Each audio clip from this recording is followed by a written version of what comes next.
Hello. It's 4:20. Let's get high.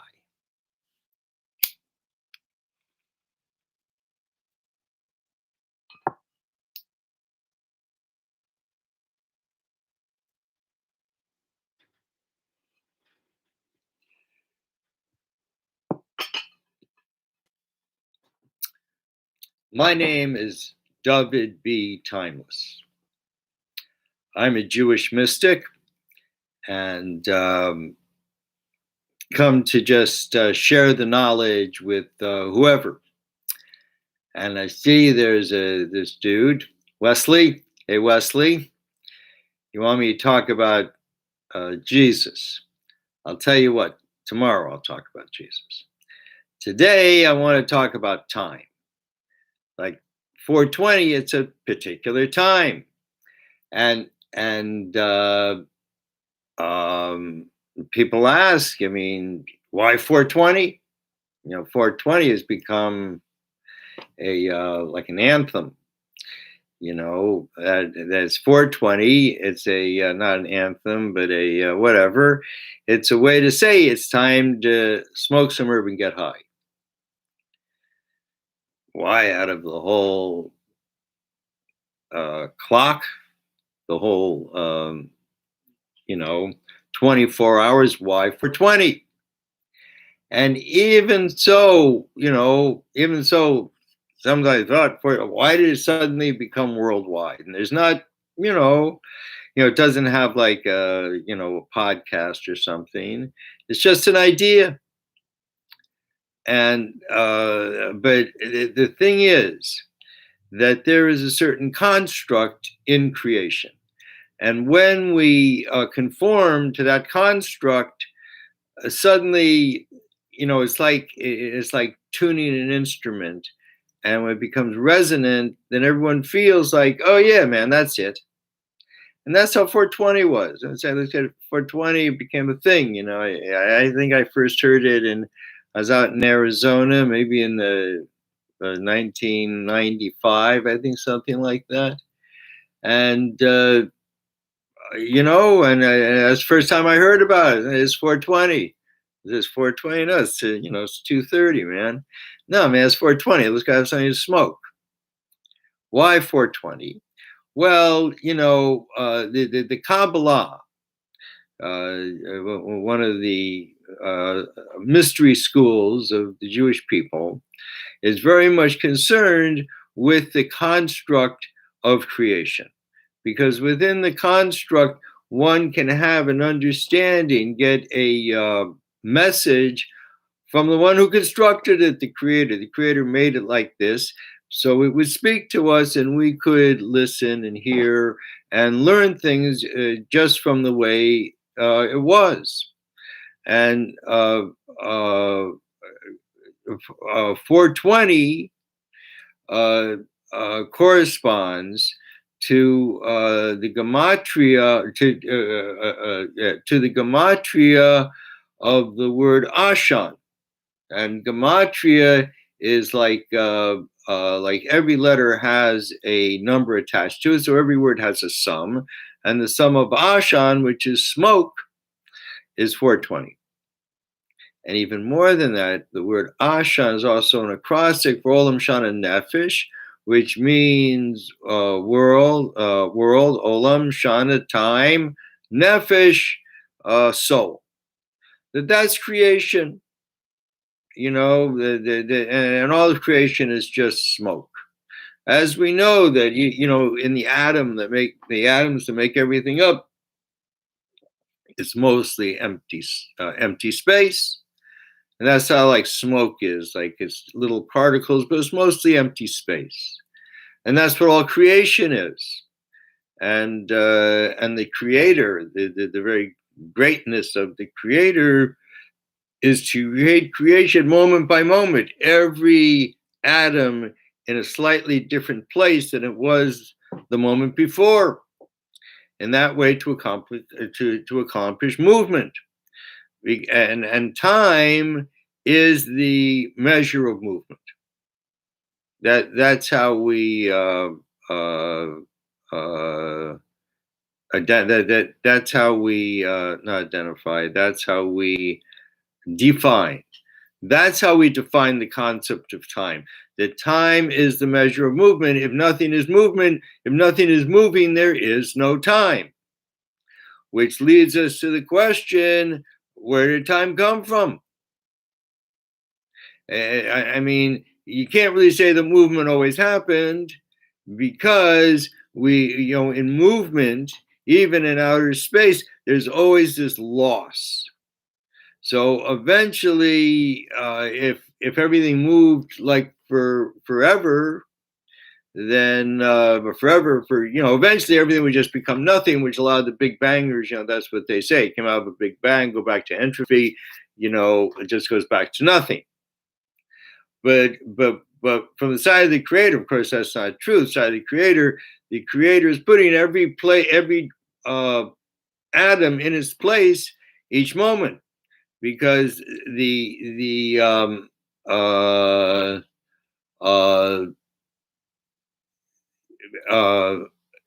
because without that, the nature of creation is not to be created. It would go into zero and it would stay there. There's nothing forcing it to come back.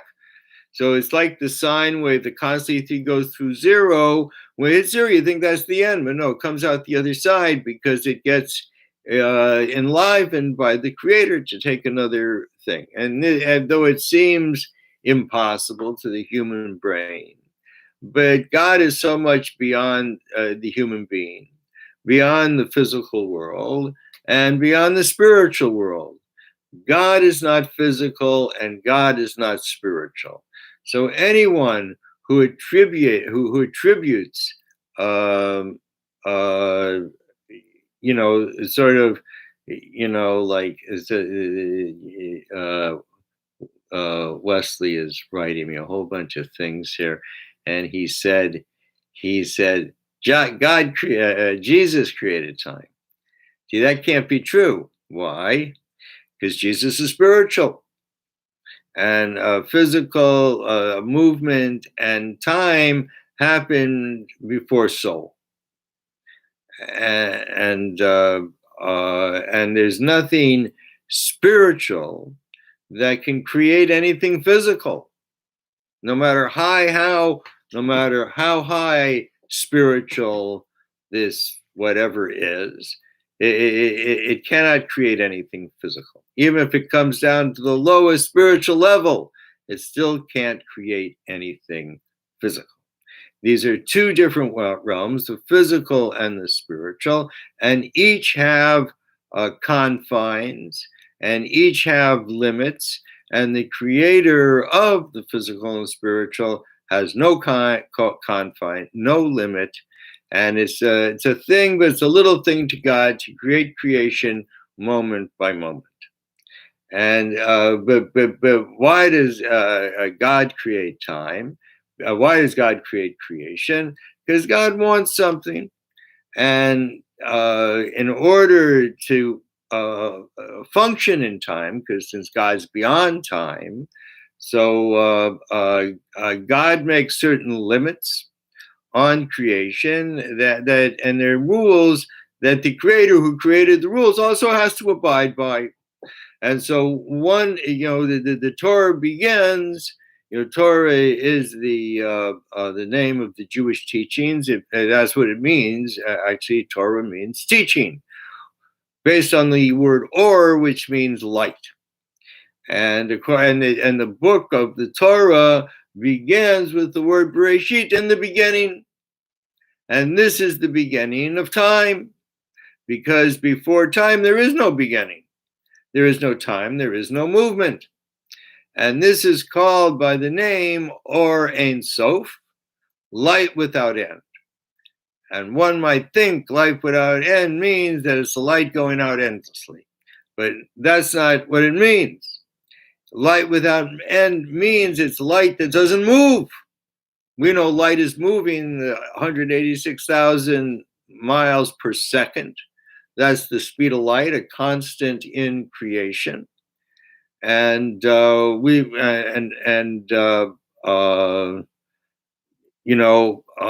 that's you can't move faster than that. It says if you move close to the speed of light, you will increase the size to infinity, and there'll be nowhere to go.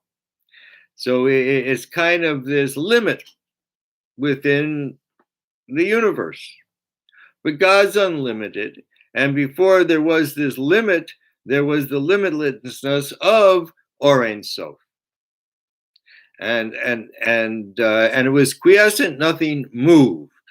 So there was no time. Until the Creator decided, I want to have a dwelling place in Lo. And that desire carved, engraved itself into the Or Ein Sof. And suddenly there was a movement. And this movement, because when you carve, when you engrave, you do it in a circle. And as a result, it created like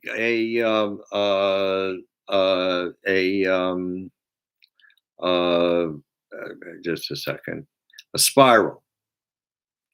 And the spiral of the desire took on a heaviness. And from this heaviness, it started coalescing into a point. And that point is the black hole of our solar system, of our galaxy. And which eventually, from the name Elohim being engraved on the lips of the black hole, gave creation to stars, to shards from the engraving, that they went out and until God said, die, stop. And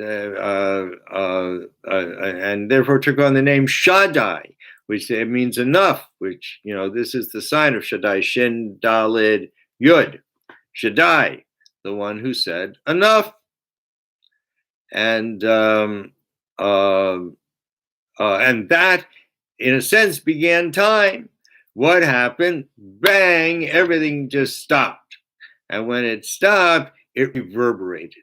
And the reverberations slowed down to the speed of light. That's how we got the speed of light. And that's how time began. But the Torah speaks on many different levels. On one hand, it's talking about primordial time. On the other hand, it's talking about these 6,000 years. And they begin on in the month of Tishrei, which happens in the fall, immediately after Virgo. Virgo is like the end of the year, and Tishrei is the beginning. And on the first day of Tishrei, when the moon was still hidden, the human being was created. This is the sixth day of creation, the first day of Tishrei. And how do we know that? Because in the world, in the word Bereshit, which means in the beginning,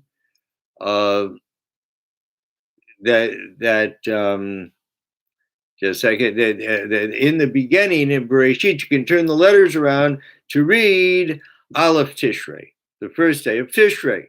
And that is the beginning of the calendar, which is a measure of time. It's not of time itself. And the people who read the Torah literally come out to think that before then there was nothing, and all of a sudden God just created everything. And it made everything look as though it was something that it was not, that there had been this creation, before, but that didn't really happen. It all happened right then, which is frankly absurd, because it would take away from the greatness of God. God wants to show, God created creation in a logical way, and created it with within a scope of time. 6,000 years is measured by the earth. When 6,000 years have gone by, then the male calendar, that's really what it is, ends. And then the female calendar, the 1,000 years of woman, begins. And these are the 7,000 years which were given us, the human being, to live on planet Earth. And as a result of this, learn how to love. That's really, what everything is about. And not just loving one's, your loved one, but really about loving life. Now, how does one love life? What does love really mean? So the translation of love is ahev. The way we say love in Hebrew is ahev, which means aleph means I and hev means give. I give. That's love. And what we do in the world, we should give. That's what we should be doing. We take a breath in, and we give something out. We have to. If we don't do that, we die. A cow who bears a child, a calf, needs to milk the calf. Doesn't do it, it'll blow up. The same with a woman. A woman has a baby, and if they doesn't have the baby, suckling, then the breasts start to hurt because they want to give. See, and this is the normal thing of the person, to the human being, to be able to give. And we have a certain amount of time on this planet, and most people think, man, you're just writing so much. I'm not reading anything you're writing, but maybe you're writing it for other people. But anyways, I was saying about love. That people think that life is about being happy. But if you think about it, they say that the worst pain in the next world is embarrassment. So if you go to the next world, whenever we go, we all go. Sometimes we're a very limited amount of time, and we go. And the first thing they want to know is, "No, what did you do?" So if you say it's happy, they're not impressed. We're not here to be happy. That's not the point. Even though life is pleasure, and we're supposed to take, pleasure in life. That's how we live. We eat things that give us pleasure. We do things that give us pleasure. And that often leads us to where we need to be in life, as we're following our pleasure, which is good. But that's not the point of life, to get your pleasure and be happy. That's just, like breathing in and breathing out. That's what we do. We're human beings. That's how we live. But there's much bigger things to do in the world. And the biggest thing of all is to know there's a creator. This has nothing to do with religion. Religion gets between the creator and creation. But each one of us is responsible to know that there is a creator. And whatever our relationship is with the creator, that's our relationship. You might want to say, there's a creator, all right, fine, but I got my life. And other people are very aware of the creator, give thanks to the creator and praise to the creator, and repent when they do something wrong. And it's a very personal thing between each person and the creator. And the creator is just, wants to be in relationship with creation. So however we do it, God will help us do it. If we're doing something wrong, God will help us do it. And you'll know God in what you do wrong, and the ramifications of doing something wrong. And God sees it all. And we all, pray, in that sense. People always say we all pray to the same God. And I say no, because most people are praying to some spiritual God. That's what religion does. Religion brings you some spiritual thing to pray to. But God, the creator, is everywhere to everyone all the time, creating us all constantly. And it's up to us what kind of relation we want to have with the creator. We can just, have an acknowledgement that there is a creator. And some people have no acknowledgement at all, think there is no creator. And that really makes all the difference in life. Because, it's sort of like someone wrote to me once, and they said, Nietzsche is, God is dead, and he signed it Nietzsche. So I wrote back to him. I said, Nietzsche is dead. And I signed it God. And you know, that's the truth of it. God is there all the time, everywhere. That was the original message of Abraham 4,000 years ago, that religion has taken and skewed into monotheism, a thing that is nowhere in the Torah or anywhere else. It's a stupid idea, along with the Big Bang Theory and evolution. I mean, these things are just, they're ridiculous. They're just ridiculous. And none of it existed in the ancient times, because people were much more fluent, and they had much more clarity in what reality is. And we live in a time no one has any idea what a reality. They're talking about all this stuff, and they teach our kids this crap in school. I was thinking about today, if you ask a scientist, the Big Bang, you mean nothing, something came out of nothing, he'll tell you, nah, it's really not that way. It's really that another dimension made this dimension. But when they teach it to people, they teach them the absurdity that something came out of nothing, because that's just it's an easy catchphrase and everyone's on the same page, which is the most nihilistic, pernicious idea that anyone's ever come up with. That creation just happens and we just happen to be here, and you have no meaning at all, and life has no meaning. And sure, given that kind of perception, one's just going to try to be happy. What are you going to do, But that's not the truth. And these theories are actually, these theories are actually like really hurting all of humanity, because life has been determined to be something that is just not. Like this whole thing about going from coming out of nothing relegates the human being just to gather together and try to make some way where maybe we can forge our existence further in the future, because our planet is just going to blow up, probably from our own cause. So this whole thing is like, I mean, we've created this nightmare, and it's the middle of the day. You just need to wake up and look at the sun shining and know that we're on the most extraordinary place. And every minute in life is precious. Everything that you feel in this world, you can only feel in this world. When you go to the next world, there's things there. Like it says, the fire of punishment is like 600 times greater than the fire on the earth. And that's probably true. It says that, but we don't feel it, so what does it matter? You have to go bathe in some fire. You don't feel it. So, that's all right.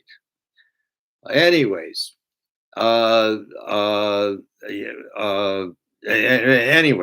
so I wanted to actually speak more about time, and that when Bereshis bara Elohim, in the beginning, God created the heavens and the earth.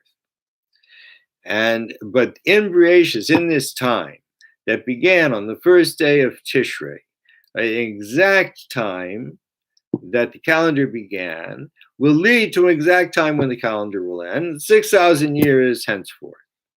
The only other calendar like that is the Mayan calendar, which, interesting enough, was delivered to the Mayan people during the time of Muhammad, the prophet.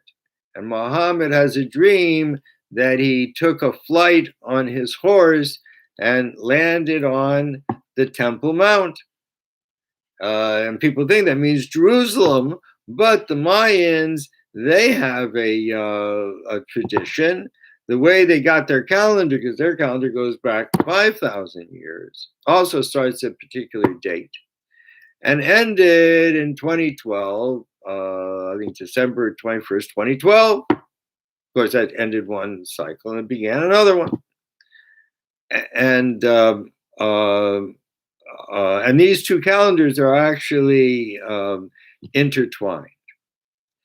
And one has to do with the creation of life on this planet, human life, over 7,000 years, and the other has to do the life within the life, like the pregnancy, which began. The Mayan calendar begins 666 years, which is the sum of 18, which is Chai, which is life, which is sexuality, which begins the conception. And that's when Chanukh lived, and he eventually became a Tatron, and he had all the secrets of time. And that was delivered to the world by Muhammad the Prophet to the Mayans. And they said that it came from a god out of heaven riding a feathered snake, because horses had yet to be introduced into the Americas. And prophets are used not just for their people, but prophets are prophets for all people. Jewish prophets, Muslim prophets, they prophesize often for their own people, and oftentimes for the whole world or other peoples. And so 2012 is when the Earth was directly opposite the center of our galaxy. So in the sense of birth, this is like what they call dilation, when, now is time to push. And it's interesting, like in that time, that's when Obama became reelected. There were many, many good things that happened. Nonetheless, with every birth, there's also a placenta, the afterbirth. Some women say the afterbirth is harder to birth than the child, because it doesn't want to go out, because the placenta, it was like the ruler when the child was inside the mother's womb and didn't have didn't have like the mental apparatus turned on. Instead, you got the placenta taking charge of everything. But as soon as the child is born, that's death to the placenta, and it doesn't want to come out. So even though the birth began to happen in 2012, when we were pointed at the, focused at the center of the galaxy, but the placenta was still refusing to come out, and that was Donald Trump. And he would rather the baby die than the placenta have to come out. And he lost. The baby is born. The placenta is like, fuck you, you're gone, man. And now life can really begin. And it's different because of the child, while in the womb, receives nourishment through the navel. But once the child comes out into the air and breathes a breath, you cut the cord, the navel, it shrivels up, and the child opens the eyes and the ears hear, and suddenly it's a different reality. And that's what's happening in our world. It's been 50 years until the human being achieved the year 5,730, which was 1970, the end of the 60s, which is the half-life of carbon-14. And for 50 years, we have been struggling to bring about this new reality. But now that the placenta is gone, not gone completely, but pretty gone, still hanging around. But nonetheless, it can't stop the child from being born. It doesn't have the power. So, and it's really time for all of us to forget about going up into outer space or inner space, and take care of our space right here in the world. Make sure there's space for Mother Earth to give birth to this new reality, and a new reality which will cause men to hold women above themselves. Men and women are certainly equal, but man's responsibility is to hold woman above himself. And there's just too many things that were said here that all seems to be one dude, and I can't. I don't know, man. You gotta get it down to a question or two. Anyways, it's been a pleasure and honor sharing with you these things. And tomorrow I'll tell you about the story about Jesus. Interesting story. All right. See you later. Stay high. Be happy.